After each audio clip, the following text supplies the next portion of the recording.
Emergency rooms in Boston and nationwide are now on alert for the early signs of hepatitis in otherwise healthy children. Here to answer questions is Dr. Raymond Chung, Director of Hepatology and Liver Center for Mass General Hospital. Dr. Chung, thank you so much for joining us this morning. We want to get right to the questions.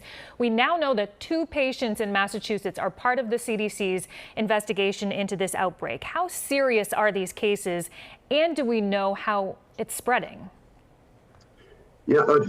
Yes, absolutely. First and foremost, I want to emphasize that these are rare cases. The number just over 100 in the United States and have been found in about half of the states and territories here in the U.S. And in the world, a number about 450 cases. So just for contrast, compare this to the millions of cases of COVID-19 that have already been reported in children.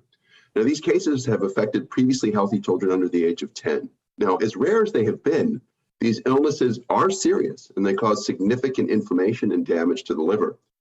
90% of these cases have resulted in hospitalization.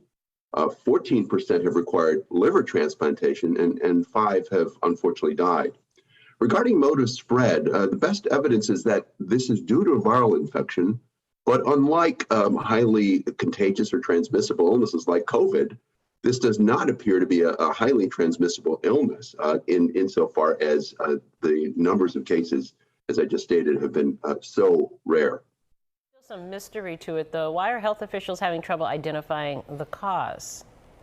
Well, we know that these cases are not related to common hepatitis viruses such as hepatitis A, B, or C. The best evidence thus far supports a link to a common virus known as adenovirus, which can cause respiratory or gastrointestinal illnesses. It has rarely been linked to hepatitis, and that has historically typically been linked to persons with immune compromise. So the finding that adenovirus infection may now be associated with severe liver injury in previously healthy children is unusual and not yet explained. Now, the case for adenovirus as the cause is not yet ironclad. Evidence of adenovirus infection has been found in about 70% of cases so far, but not in all cases, including the 2 cases described in Massachusetts. Whether the remaining cases reflect other causes or possible limitations in the accuracy of the testing for adenovirus really remains to be established. So some of these other causes could include other infections that have yet to be tested for, or potentially toxic or medication exposures. So intensive work is underway to evaluate samples from as many affected children as possible, try to hone in on a common culprit.